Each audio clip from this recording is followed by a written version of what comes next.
நாங்குநேரி வானமாமலை பெருமாள் கோவில் சித்திரை மாத திருத்தேரோட்டம் வெகு விமர்சையாக கொண்டாடப்பட்டது.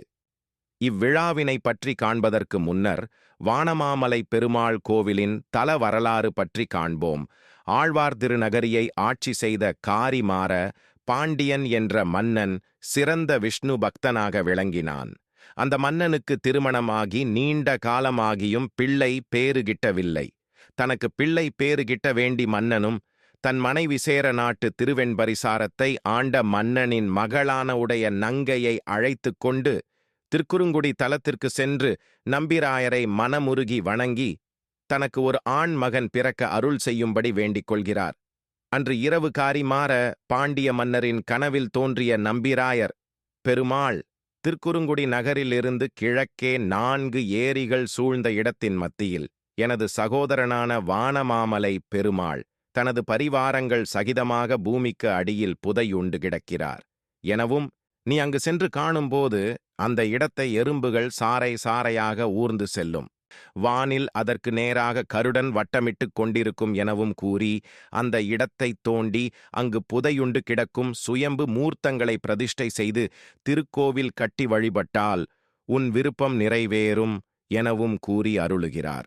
அதன்படி காரிமாற பாண்டியனும் அந்த இடத்திற்கு சென்று அடையாளம் கண்டு பூமியை தோண்டிட அங்கிருந்து குருதி பெருக்கிட 11 சுயம்பு திருமேனிகள் கிடைக்கிறது. அந்த சுயம்பு திருமேனிகளை பிரதிஷ்டை செய்து திருக்கோவில் எழுப்பி முறைப்படி கும்பாபிஷேகம் செய்து வைத்திட அவனுக்கு அவனது விருப்பப்படி நம்மாழ்வாரே ஆண்மகனாக அவதரித்தார். நம்மாழ்வார் பாண்டிய மரபினர் ஆதலால் மாறன் சடகோபன் என அழைக்கப்பட்டார். ஆனால் நம்மாழ்வார் பாண்டிய மரபினர் என்பது எத்தனை பேருக்கு தெரியும் என்பதுதான் கேள்விக்குறி. இந்த தேர் திருவிழாவின் இன்னொரு சிறப்பாக 1864ஆம் ஆண்டு தமிழ்நாடு வருவாய் மீட்பு சட்டம் எனும் கொடும் சட்டத்தை அப்போதைய ஆங்கில அரசு தமிழ்நாடு முழுவதும் அமல்படுத்துகிறது. அதன் தாக்கத்தால் நாங்குநேரியில் தேர் இழுப்பதற்கும் வரியினை செலுத்த வேண்டும் என ஒரு புது விதியினை அப்போதைய ஆங்கில அரசு பிறப்பிக்கிறது. இதன் காரணமாக தேர் கோயிலில் இருந்து கிளம்பி வடக்கு வீதியில் கடைசியாக வரும்போது ஆங்கிலேய அதிகாரிகள் வந்து தேரினை தடுத்து நிறுத்துகின்றனர். இவ்வாறு தடுத்து நிறுத்தப்பட்ட செய்தியானது 6 பங்கு நாட்டில் உள்ள அனைத்து மக்களுக்கும் பரவுகிறது. தங்கள் காவலுக்கு உட்பட்ட பகுதியில் தேர் நிறுத்தப்பட்டதை கேட்டு கொதித்து எழுந்த வீர மறவர்கள் 6 ஊர்களில் இருந்தும் தங்களது படைகளுடன் வந்து அங்கிருந்த ஆங்கிலேய காவல் படை வீரர்களை அடித்து விரட்டுகின்றனர். அப்போது இருந்து அங்கு ஒரு நடைமுறை உண்டாகிறது. இனி இதுபோல் எந்த ஒரு தடையும் ஏற்படக்கூடாது என்பதற்காக ஒவ்வொரு வருடமும் ஒவ்வொரு ஊர்க்காரர்கள் இந்த தேரினை பாதுகாப்பாக நிலைநிறுத்தும் பொறுப்பினை ஏற்க வேண்டும் என பொறுப்பேற்கின்றனர். அதேபோல் ஆங்கிலேயர்களால் தேர் நிறுத்தப்பட்ட வடக்கு ரத வீதியில் கிழக்கு பகுதியில் இருந்து தேர் நிலை நிறுத்தும் இடம் வரை 6 பங்கு நாட்டைச் சேர்ந்த வீர மறவர்கள் தேரினை பாதுகாப்பாக கொண்டு வந்து நிறுத்தும் பொறுப்பினை இன்று வரை தவறாமல் செய்து வருகின்றனர். இதனை நாம் ஆங்கிலேய குறிப்புகளில் இருந்து அறிந்து கொள்ள முடிகிறது.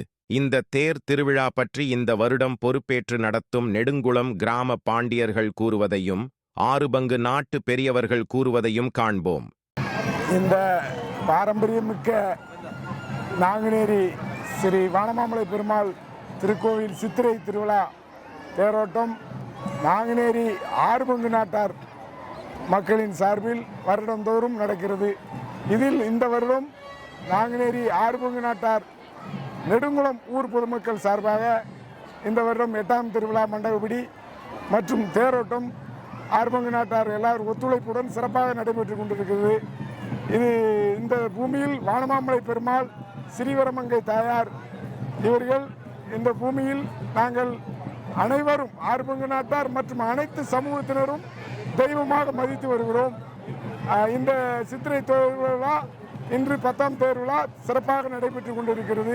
இந்த விழா நடக்கிறதுக்கான காரணம் என்ன? எவ்வளவு ஆண்டுகளாக இது நடந்துட்டு? இது இந்த திருவிழா இது எங்களுக்கு முன்னோர்கள் தந்த வரப்பிரசாதம், நாங்கள் அப்படிதான் சொல்லணும்.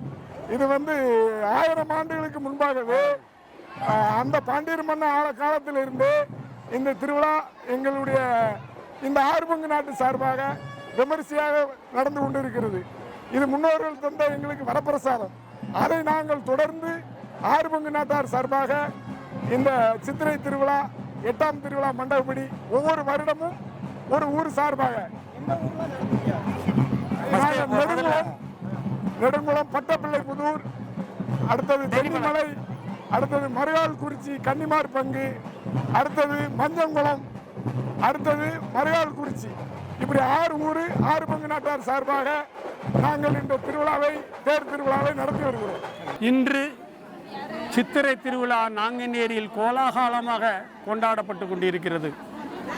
சித்திரை திருவிழாவின் இறுதி நாளான இன்று தேரோட்டம். இந்த தேரோட்டம் சுமார் 1000 வருட காலமாக வைஷ்ணவ சம்பிரதாயம் ஓங்கி வளர்ந்த பின்னால் ஒவ்வொரு வைஷ்ணவ கோயில்களிலும் தேரோட்டம் சீரும் சிறப்புமாக நடந்து கொண்டிருக்கிறது. மணவாள மாமுனியின் காலத்தில் தான் இது பிரமாண்டமாகவும் ஆரம்பிக்கப்பட்டது. மணவாள மாமுனி தன்னுடைய காலத்திலே இந்த பிரம்ம உற்சவம், அதனுடைய பெயர் பிரம்ம உற்சவம் கொடுத்து பிரம்மா இந்த திருவிழாவை நடத்துவதாக அவர்கள் ஒரு சம்பிரதாயம் கொண்டு வந்து இந்த நாங்குநேரி வட்டாரத்தை சுற்றி இருக்கிற 6 பங்கு நாட்டு மக்களால் கையில் அந்த பணியை அந்த சீரும் சிறப்புமாக அந்த தேரோட்டத்தை நடத்தி தர வேண்டும் என்று மணவாள மாமுனி அவர்களின் சிஷ்யர்கள் பரம்பரையாக அவர்களை அழைத்து வந்து இந்த தேரோட்டத்தை சிறப்பாக நடத்தி கொண்டிருக்கிறார்கள். இந்த தேரோட்டமானது இந்த தேர் செய்வதற்கு சுற்றுப்பற்றி எல்லா மக்களும் தேர் நிலையிலிருந்து தேர் சன்னதி வரை எல்லாரும் கை வைத்து தேரை இழுத்து கொண்டு வரலாம். அதற்கு பின்னால் அந்த தேரை இழுப்பதற்கு உரிமை கொடுக்கப்பட்டவர்கள், உரிமை பெற்றவர்கள் இந்த 6 பங்கு நாட்டுக்காரர்கள் மட்டுமே. இதுவரையிலும் அது அந்தந்த தேரோட்டத்துக்கு இந்த 6 ஊரையும் பங்கு வைத்து 6 ஊருக்காரர்களுக்கும் ஒரு வருடம் ஒரு ஊருக்காரர்களுக்கு அப்படிங்கிற பேரில் முதல் ஆண்டு நெடுங்குளத்துக்காரர்களுக்கு, 2வது பட்டப்பிள்ளை புதூர், 3வது தென்னிமலை, 4வது கன்னிமார் பொத்தாய், 5வதாக மஞ்சங்குளம், 6வதாக மருகால் குறிச்சி, இப்படி ஆல்டர்னேட்டாக 6 வருடங்களுக்கு இந்த ரொட்டேஷனாக வந்து மீண்டும் 1 2 3 4 5 6 அப்படிங்கிற முறையில் 6 ஊர்காரர்களுக்கும் இந்த தேரோட்டம் கொடுக்கப்படுகிறது. இதேபோல் இதனுடைய மிந்தின நாள் 8ஆம் திருவிழா, இன்றைக்கு 10, நேற்றைக்கு 9, அதுக்கு முன்னால் 10வது திருவிழா, அதுவும் அதே போல தான் இந்த 6 ஊருக்காரங்களும் ஆல்டராக தங்களை நடத்தி சிறப்பித்துக் கொள்ள வேண்டியது. அதனுடைய சீரும் சிறப்பும் காண கண்கொள்ளா காட்சியாக இருக்கும். இந்த வகையிலே இந்த தேரோட்டம் இந்த ஊர் பொறுத்த மட்டில் எல்லாரும் பார்த்தீங்கன்னா கேமராவை கொஞ்சம் சுற்றி காட்டிங்கன்னா எல்லாரும் சுற்றிருப்பாங்க. இந்த தேரோட்டம் முடிந்ததுக்கு பின்னால் தேர் நிலையிலே நிற்கும் போது இவர்கள் தங்களுடைய தேரை பெர்மனண்டாக பண்போடு பாசத்தோடு நிலைக்கு விட்ட காரணத்தால் அவர்கள் எல்லாம் ஒரு 5000 தலைக்கட்டுகார்கள் தங்கள் கையில் 2 தேங்காயை வைத்து அந்த தேரை நிலையிலிட்ட சந்தோஷத்தை கொண்டாடுவார்கள். அதுவும் ஒரு முக்கியமான இங்குள்ள நிகழ்ச்சி. அந்த நிகழ்ச்சியெல்லாம் முடிந்து ஊர் மக்கள் சுற்றுப்பற்றி எல்லாரும் தேங்காய் பழம் உடைத்ததுக்கு அப்புறம் இந்த கோயிலுடைய உற்சவராக தெய்வநாயகன் சிறுவரமங்கை நாச்சியார் 2 பேருக்கும் திருக்கல்யாணம் நடைபெறும்.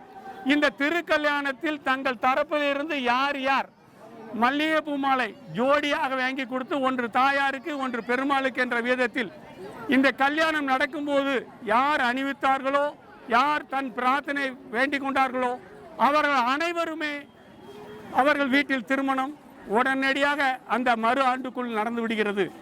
இதே போல் தேர் வந்து நிலைக்கு நின்னதுக்கு அப்புறம், தேர் நிலையில் நின்னதுக்கு அப்புறம் அவ்வளவு ஊருக்காரங்களும் நன்றி சொல்ல இந்த காவல்துறையினரை அவர்களுடைய அலுவலகம் வரை கொட்டு மேளத்தோடு தாளத்தோடு கொண்டு விட்டு அவர் கையிலிருந்து நாங்கள் சர்பத்தை வாங்கி குடிச்சிட்டு சந்தோஷமாக வருகிறோம் என்று சொல்லி பெருமைப்பட்டுக் கொள்கிறேன். நன்றி, வணக்கம். கயல் கொடி பறக்கும் கன்னித்தமிழ் நாட்டில் அயல் கொடி பறப்பதை அனுமதியாத பாண்டியர்கள் நாங்கள்.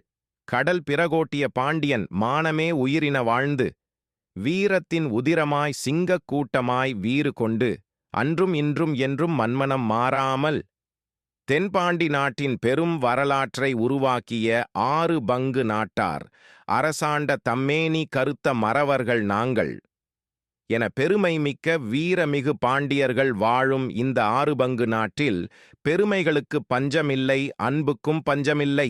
ஆனால் இங்குள்ள பெரியவர்களிடம் கேட்கும்போது அந்த காலத்தில் எல்லாம் தேரோட்டத்தின் போது வழுக்கு மரம் ஏறுதல், சிலம்பாட்டம், ஒருவர் மேல் ஒருவர் ஏறி உரி அடித்தல் என மறவர்களின் வீர விளையாட்டுகள் தொன்று தொட்டு நடத்தப்பட்டு வந்தது.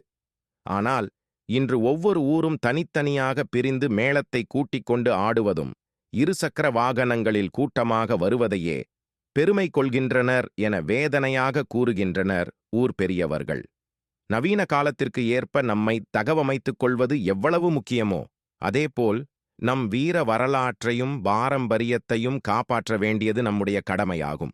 கழுத்தருந்து போனாலும் கடமையில் தவறாத வீர மறவர்கள் வாழும் 6 பங்கு நாட்டில் நமது கடமைகளை மீட்டெடுக்க வேண்டிய பொறுப்பு அங்குள்ள ஒவ்வொரு இளைஞர்களுக்கும் ஒவ்வொரு பெரியவர்களுக்கும் உள்ளது.